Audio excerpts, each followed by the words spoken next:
pagtanggi ng Malacanang daw na kilala ni Pangulong Marcos, ito pong Si Mabanta, Franco Mabanta. Mabanta, yung may-ari. Oo, bakit daw nagde-deny? Oo, meron ng artikulo ngayon, ang Rappler, no? Is Franco Mabanta pro Duterte o ipapadala ko sa iyo ito, no? Or pro Marcos. Ang sabi nila, check the receipts, no? So, ang dami nitong mga sinasabi nilang resibo. So, ang tanong nga dito siguro, maganda, una, ano ba talaga? Tapos, why deny it? Sino yung nagbabalita? Sino yung source na niyan? Pero may mga actual po kasi factually wrong, no? May mga ganun po. Factually wrong naman talaga ang inihaharap nila. And then, they make it appear na ito po ay factually correct. Yan po ang hirap dyan eh. Mga bali-balita tungkol dyan sa impeachment ninyo. Yan, ha? Opo, sa mangyayari pong impeachment na yan. Pero bago po yung impeachment, mga kapatid, patuloy po tayong nabibigay-pugay po muna sa lahat ng ating mga nakapakinig, ang ating mga suki. Lalo na po sa mga tired, pero hindi pa po retired. Sa mga retired, pero hindi pa rin po tired. Diba? At sa mga tired na mga uri manggagawa pero kinakailangan pa rin pong gumising ng maaga, maganda umaga po sa inyong lahat. Mabuhay kayong lahat sa ating mga kasama po sa aming himpilan. Ha? Itong ating mga uri manggagawa po dito na maaga pa rin po ay bumabangon na po para nga po makapaglingkod po sa inyo. Salamat po naman na marami. Okay, girl, nasaan na si Saldi ninyo? Abay, ang sabi, ang huli balita pa rin nasa France, pero wala na tayo masyado nauulinigan kung ano na ang ginagawa ng gobyerno ng Pilipinas para siya po ay may uwi dito, di ba? Ang sinasabi doon pinakahuling-huli pa, kinukumpleto pa rin yung mga dokumento para po dun sa Interpol Red Notice. Pero after nun, wala nang balita. Ano na? Anyari na? Bayan, tagal talaga ng... Tagal no? Okay. Ito ho ang aming t-shirt na suot ngayon. Sa ating pong Friday edition ng ating tambalan. Ang ating pa rin pong hindi pagkakalimot dito po sa pinakamalaking iskandalong ito sa kasaysayan po ng Republika ng Pilipinas, ang iskandalo po ng korupsyon. Kaya nga po ang ating panawagan na nasa saan na si Saldi ko ninyo? Hindi ho tayo nakakalimot dyan. Sa gitna pa rin po ng napakaraming mga balita ngayon. Of course, mga kapatid, may balita tungkol dito po sa PGMN na ito na kami po natawag, gumagawa ng kaparaanan na makuha po ang panig ng kanilang abogado. Just for your information, for the record po, Madam Chair, baka ho nakikinig ngayon, ang sino man pong may kaugnayan sa kanila, kami po ay tumatawag po sa abogado po ninyo kung meron man, o kaya po doon sa abogado po nung isang nababanggit, doon sa affidavit. Kasi may kopya ako ng affidavit dito, baby girl. Opo, ito po yung affidavit noong nagreklamo. Ang pangalan nito ay si Noah Nokon. Ayan, nabasa mo ba to? Hindi pa, wala sige, akong kopya Hindi, niyan. joke lang. Okay. Anyway, yan pong affidavit na yan, mga kapatid, may binabanggit po dito, na umano ay, ang tawag nga po dito ni Attorney Melvin Matibag ay person of interest, no? Kung saan po pati daw ho siya ay ipatatawag para ho makapagpaliwanag. Naglabas na po ng pahayag ang kanyang abogado, si Attorney Bernice Piñol Rodriguez. Abogado ito ng PGMN o abogado lamang nitong... Ni Mabanta? Hindi, nitong si CJ din. Kasi may nabasa akong statement umano niya. Alright, so let's find out kung sakasakali. Opo, si CJ Hero. Yan Yes po ang mga binabanggit dito po sa affidavit ito. So, just for the record po, ang aming pong programa ay bukas po sa kanilang panig dahil nga po kahapon nakapanayam natin ang direktor ng NBI habang binasa ho naman ni Chacha ang buong statement nitong si Ginoong Franco Mabanta na kanya pong inilabas sa gitna po nitong pangyayaring ito na umano ay pagkakahuli sa kanila sa kasong extortion. Alright.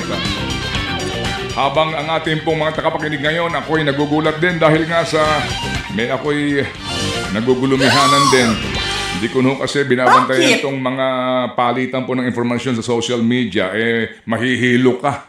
Opo, sa dami din po ng mga bali-balita na hindi po kumpirmado at ang iba po mga bali-balita ay sadya pong panggulo lamang. Ang hirap ngayon maniwala. Lalo na po kung kayo po ay exposed dyan sa social media na yan. Ang dami-dami pong fake news. Pati po ako ay binibiktima ng fake news. Oo, totoo, no? Dami talagang nambibiktima ng Fake fake news ngayon. Ang problema, marami din tayong mga kapatid na medyo kapag nakita, naniniwala agad nang hindi nagdo-double check kung yung bang nakita nila ay tama. Yun ang mahirap dun. Ako din po ay minsan nagugulat kasi kahit na professional, doktor, minsan po accountant, di ba? Mga professional, opo, at naniniwala dito po sa mga bali-balitang ito. Yung pinapasa sa'yo. At mukhang nai-impluensyahan sila. Kaya po mahirap napakahirap yun. niyan. Ha? Ito ho yung isa sa mga malaking problema po na kinakaharap po ng ating bayan. Ha? Yung pong paglaganap ng mga informasyon na totally po ay mali. Alam niyo ho yun? Kasi meron po naman magsasabi, kasi depende yan kung anong appreciation mo dun sa nababasa mo. O ano yung, sino yung nagbabalita, sino yung source na yan. Pero may mga actual po kasi factually wrong. No? May mga ganun po. Factually wrong naman talaga ang inihaharap nila. And then, they make it appear na ito po ay factually correct. Yan po ang hirap dyan eh. Lalo pa ho ngayon, napapalapit na at papalapit na naman ang halalan sa bansang ito. Mukha pong na naman lalaganap po yung fake news na yan. Fake news. Alright, sige. So, bueno mga kapatid, 21 na po after 6 o'clock, baby girl. Maliban dyan na pa ba mga bali-balita ngayon? Well, malungkot na balita para po sa ating mga kapatid at maramang ramdam na rin po natin itong hagupit nito tungkol po dito sa paglago ng ating ekonomiya. Nagulat malamang yung mga economic managers, although yung namang kanilang pagtansya na ginawa before, lumabas po itong datos na ito ng PSA, bago pa po yung oil shock. 2.8% nga lang po ang naging paglago ng Pilipinas sa first quarter po ng taong 2026. Mabagal po yan kumpara dun sa mga nakaraang taon.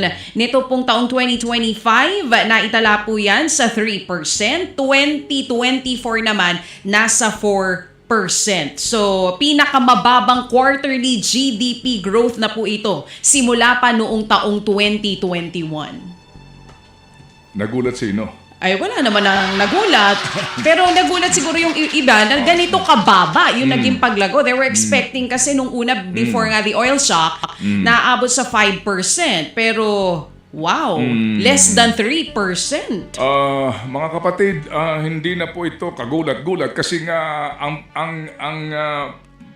ang talagang inaasahan na even before itong problema sa Middle East, hihina at babagal ang ekonomiya simply because yung government spending bumagal. Bumaba, oo. Basically po, mga kapatid, dahil sa korupsyon. Korupsyon. Yan po yan. Yan po ang, hindi na po kagulat-gulat yan na yung pong forecast po mataas na sa ating economic growth. Ngayon daw po, bumagal po ito. Hindi na po yan nakapagtataka nga. Kasi basically, una, yung pong infrastructure projects ng gobyerno, marami ang natigil at bumagal yung spending. Pangalawa, yung pong sinasabing confidence ng mga mamumuhunan, yung paglalagak po ng puhunan sa kaukulan po namang benepisyo para po sa pagdami ng mga manggagawa, etc. etc. Alright, so yan po mga kapatid ay expected na. Marami na po nagsabi niyan, pero sabi nga po, the worst is yet to come. Kasi ito pong oil shock na ito pa ho yung dadagdag. Kaya nga po, sabi nga ng iba, sa mga panahong ito, definitely po, dapat po yung ating pong paggasta ay sakto-sakto lang at kung maaari nga din po, magkaunawaan po tayo sa usapin po ng ating pong pangangailangan na magtrabaho ng maigi, magtrabaho ng mabuti kasi nga hindi ka nakakasiguro sa kinabukasan ng trabaho mo. Maliban na lang kung ikaw may-ari ng kumpanya. Yun lang. Okay. Alright, O maliban na lang kung nakakatiran ka ng mali-maleta. Oo, para ho tayo klaro. Kaya tayo po magpasalamat na may mga trabaho pa po tayo at trabahuin po natin ng maayos yan. Ano man po ang ating pong trabaho sa hirap po ng buhay ngayon. Kaya today, mga kapatid, kami po muli mamimigay po ng ayuda para po sa ating mga tagapakinig, mga suki po natin. And also, yung pong ating mga nabiyayaan na po ng tulong, mamaya po tatawagan din po natin. And definitely po, it's happening ngayon pong Friday. kami po ay maglalaan po ng sapat na oras para po dito, para nga po inspirasyon po ngayong pong weekend na ito. Praise. Ito lang po, kami po ay, again, trying to reach itong mga, ito pong abogado ng PGMN. Okay, and then also, nagbabakbaan kasi nga sila dito. At saka bakit ba may debate? Ito may debate sila doon daw sa pagtanggi ng Malacanang. Maganda matanong din natin dito si Ma'am Maricel Halili. Sa pagtanggi ng Malacanang daw, na kilala ni Pangulong Marcos, ito pong si Mabanta, Franco Mabanta, yung may-ari. Oo. Bakit daw nagde-deny? Kasi nga may mga post daw po na siya po ay naglingkod rin kay Pangulong Marcos during the time na ito'y senador pa lang, etc. Alright, siya po ang pinagdidebatehan nila. Doon sila nagtatalo-talo ngayon. Sabi ko nga, peripheral issue po yan. Itanggiman po yan, ng presidente o kanyang tagapagsalita, babalik ka pa rin doon sa main issue. Okay, yung tanggihan na iyan, depende yan din kung nasa saan kang kampo. At depende po rin yan sa mga sitwasyon na nangyayari. But basically po nga dito, ang issue ay yung pong alegasyon. Na ngayon nga din po mga kapatid, marami po nag-aabang kasi mamaya babasahin natin ulit itong statement po ng Peanut Gallery Media Network. Itong statement nila na meron silang hawak daw na expose. Kasi ang sinasabi po dito, ito raw po ay kanilang ilalabas. Marami po naghihintay kung kailan daw ito ilalabas. Alright, sige. Sa mga nandidiyan po sa ating live chat, kayo sa inyo pong lahat, relax lang po kayo. Everything is under control. Alright? Sige. Sana sagutin tayo ng mga gusto natin makausap ngayong umaga. Sana may oras sila. Sa akin kasi, bigyan po namin kayo ng pagkakataon po para una maghayag po ng inyong panig dito po sa isyong ito. Kasi nga, sabi ko nga po kahapon din, di po ba, dadaan yan sa proseso, meron pong kaukulang mga investigasyon, and eventually, magkakaalaman po tayo. Tinanong ko nga kahapon, si Director Matibag, tatayo ba yan? Di ba? Tatayo ba yan sa husgado? Kasi importante po yan. Kasi nga, iba po yung aligasyon, iba rin po nga yung pong actual na pagkakaso. Parang sa flood control scandal din yan. Hindi po ba sa ngayon, o nag-a-apply po ng piyansa, ang dating senador, ang desisyon niyan lalabas next week. So dyan din po magkakaalaman gaano ba katibay yung mga ebidensya na iniharap ng prosecution at ng DOJ. Dito po sa kaso na malversation na kinakaharap ng dating senador Bong Revilla. And eventually po, itong mga binabanggit din ng mga kakasuhan daw ng mga mambabatas sa issue po ng flood control. Di ho ba? Yan ang ating pong aabangan nga. Kasi after all mga kapatid, maaari po nating ipagsigawan itong mga kung ano-anong mga bintang at aligasyon na ito. At maaari pong alam na po natin na totoo. Ang problema lang sa bansang ito, kahit na alam nilang totoo, wala namang umaamin. May umamin na ba? Ikalabing-isang utos yan eh. Huwag mong aaminin. Kahit huli na. Kasi huli, pero di kulong. Hindi ba? Ganun dito sa Pilipinas. Hindi O kaya, ba? hulihin ngayon, palalayain kinabukasan o sa susunod na administrasyon. Ganun lang dito. Di ba? Kahit sinasabi na nga po, ang mga kaukulang pong hinatiran, hindi lang siya ang naghatid, may ganito pa, etc., hindi pa rin po aamin. Hindi ba? Walang umaamin. Ang tanong nga, ang sinasabi nga, patunayan nyo. Hindi ba? Wala man. Tsaka Okay. yung dadahilan nila yung due Sige. process. Ma'am Maricel, sasamantalahin ko na ito kasi isang Yes, Manong Ted. magandang oportunidad ito ngayon para matanong ka. Anong oras ang briefing ni Attorney Claire today? Nako, Manong Ted ngayon, mukhang wala pang sigurado kung anong oras na briefing ni Yusek Claire Castro. Although nandito siya sa Cebu, kasi ang inilatag sa amin, ang siguradong may press briefing today, si Pangulong Marcos. Usually, pag may okay. press con si PBBM, hindi niya sinasabayan eh. Okay, kung may press briefing si Presidente Marcos Jr., nag-a-advance question ba kayo? Hindi ba pwedeng magtanong outside doon sa mga ina-advance na question? Actually, Manong Ted, nililimit nila. Tapos, nagpasabi na rin sila ngayon na yung press briefing ni PBBM mamaya, especially may mga kasamang foreign correspondents, mukhang nakasentro lang sa ASEAN yung tatalakayin nila. Oo, kasi mukhang, Kasi parang, mukhang alam mo na ibig ko sabihin, di ba? Kung saan ako pupunta. yes, Manong Ted. Sapaw kasi itong ASEAN na ito, itong arrest na nangyari nga kay Mabanta. No? And then ngayon, itong mga, alam mo na, no? Itong mga DDS tsaka DDH ay nagtatalo-talo doon sa pagtinay daw ni Attorney Claire Castro na magkakilala itong si Mabanta, si Pangulong Marcos at naglalabas nga ngayon ng mga resibo ang iba tungkol sa kanilang mga get-together, mga birthday party, and even yung sinasabi na naging naglingkod raw itong si Ginoong Mabanta kay Pangulong Marcos doon sa kanyang social media group, etc. Anong tugon kaya dito ngayon nila Attorney Claire o ng Pangulong Marcos? Manong Ted, mamaya kapag nakita ko si Undersecretary Claire Castro, itatanong ko yan. Kasi nakita ko rin yung mga post ni former Secretary Harry Roque na magkayakap pa si Mabanta at saka si PBBM. So clearly, meron silang relasyon. Di lang natin alam kung gaano kalalim. So para ma-clarify din yung position ng Malacanang kasi si Yusek Claire din naman yung nagsabi na hindi raw sila magkaibigan. Oo, meron ng artikulo ngayon, ang Rappler, no? Is Franco Mabanta pro Duterte o ipapadala ko sa iyo ito, no? Or pro Marcos. Ang sabi nila, check the receipts, no? So, ang dami nitong mga sinasabi nilang resibo. So, ang tanong nga dito siguro, maganda, una, ano ba talaga? Tapos, why deny it? Kung totoo naman, di ba? Ano ba ang problema kung dati-rati nga, nagtrabaho sa kanya o nagserbisyo sa kanya?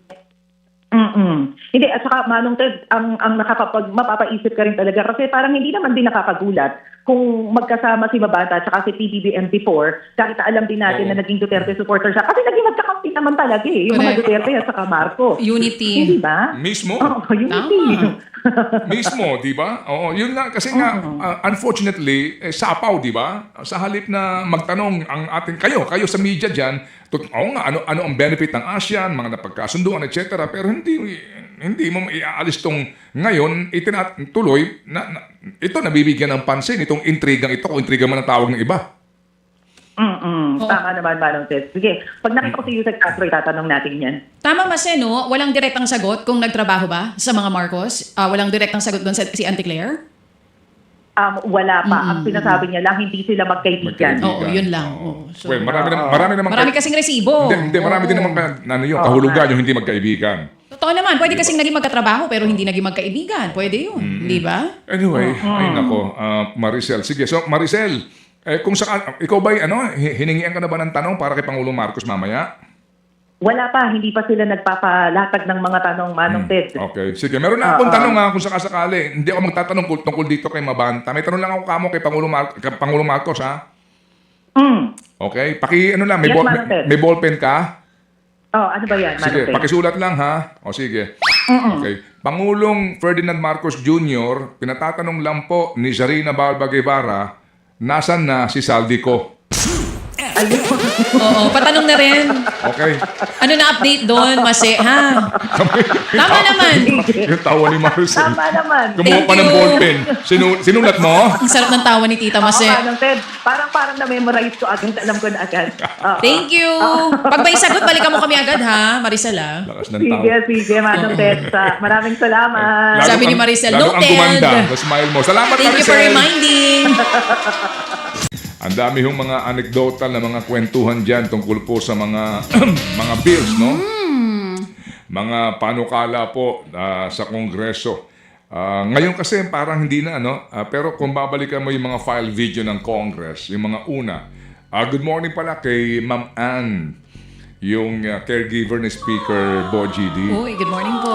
Ma'am Ann, maganda umaga po and thank you for watching. Nanonood daw siya sa atin palagi. Salamat na marami. Sana po na-entertain po kayo namin at ni Chacha. Good morning po, Miss Anne. Hawak po ni Chacha ang beat. Yes, mamaya po ang dance number. Hawak natin ang beat. Oo. Dati-rate, naalala mo yan, Big Boy, no? Yung mga lamesa ng congressman, may mga papel lagi. Kulay Oo puti nga. yung Oo. kopong band. Oo, nasa desk. Oo. Yung iba, sinasabi, akala nila kapag makapal na yung papel, akala nila matalino. Hindi, tsaka masipag. Masipag. Oo. Opo. Mali po yun. Baliktad. Opo. Yung pong makapal na ho yung papel sa lamesa, yan po yung absinero. Hindi na ho siya nagre-report doon sa... inaalikabukan na ho yun. Oh, thank you for informing us. Dati yan. Eh ngayon? Hindi, wala pag na ano? ngayon yata eh. Kasi Meron ngayon, pa rin ako nakikita. mga Sa ibang papel-papel. videos. Oo. Meron pa rin. Meron pa. Oo. Kasi yan, usually, order of business yan. Araw-araw, pag upo mo doon, meron kang kopya ng order of business. Kung ano yung mangyayari. And then, usually, kung ikaw ay nag-co-author o ano man, meron niyang kopya ng mga bills on first reading, etc. etc. So, yung order of business yan araw-araw. So, remember, 3 araw lamang ang plenary session. Monday, Tuesday, Wednesday. So, kapag ang kapal nun yan, imagine mo kung ilang buwan nang absent yung congressman. O maaring siya present, hindi niya lang pinapansin. So, ibig sabihin, di ba? Nagpa-pile up na. Oo. Okay. Yan po'y gastos. Kasi papel yan eh. Naman. May printing cost yan. Correct. Alright? So, yun pong ating nga sinasabi. Yung may kopya ka nito, no? May kopya ka ng isang ng panukala kung babasahin mo ba. Kung babasahin mo, naiintindihan mo ba? Correct. Sorry po with all due respect, hindi ho naman kung ano man po. Kasi nga, doon sa Supreme Court decision, medyo kumbaga parang, ano bang magandang salita dito? Parang kasi ang presumption, parang Supreme Court. Yung Supreme Court, may ponente. Di ba? Mayroong author. Kumbaga, siya ang nagsusulat ng desisyon. Alright? So, yung desisyon na yan, kapag kanya nang isinulat, yan pinababasa sa mga kapwa maestrado. Yung iba ay, concurring, sumasang-ayon. Ang iba naglalabas ng sariling concurring decision. Concurring, Yung iba naman, dissenting, kumukontra. Naglalabas ng kanilang sariling dissenting opinion. Yung iba naman, pumipirma lang. Wala nang kinagawang komento. Concurring, I concur. Para sa ating mga partner na Sa nahihirapan Benguet. ngayon. Ngayon, mga kapatid, para bang sinasabi mo na ang mga maestrado ba sa Supreme Court, binasa ba nila yung desisyon ng kanilang kapwa maestrado o pirma lang sila ng pirma din? Binabasa makapal din naman. yun, Siguro di ba? naman binabasa. Yung Yung assumption. Yun ang assumption, di ba? Yun ang ating presumption. Pero na kasi- ginagawa nila ang kanilang mga Trabaho. Yung desisyon ng Supreme Court sa impeachment ni VP Sara recently, doon sinasabi, na yung mga pumirma doon sa, di ba, may attachment, articles of impeachment, then may attachment doon, sworn, subscribe and sworn, ng SecGen, lahat ng congressman doon, ang presumption ng mga maestrado, hindi nabasa. Paano raw nabasa ng mga congressman yon? Doon lamang sa araw na iyon, pinapirma sila ng articles of impeachment. Di ba? Oo, bago. Parang nabago. So nawala yung presumption of regularity doon sa trabaho ng congressman. Malay nyo, kung nakakuha na ako ng kopya dito noon pa. Tama? So kumbaga, yun ay sinasabi na, baka hindi nabasa yan, pirma ka na ng pirma. Yun na ba ang tingin nyo sa ating mga congressman? Yun na ba talaga? Ba't alam nyo? Hindi, joke lang. Kasi, wait lang, nung kausap mo si Kong Joel Chua, siya mismo kanina sabi niya, sa dami ng bills, parang siya din naman, feeling niya, yung iba, baka hindi na nababasa daw ng ibang congressman.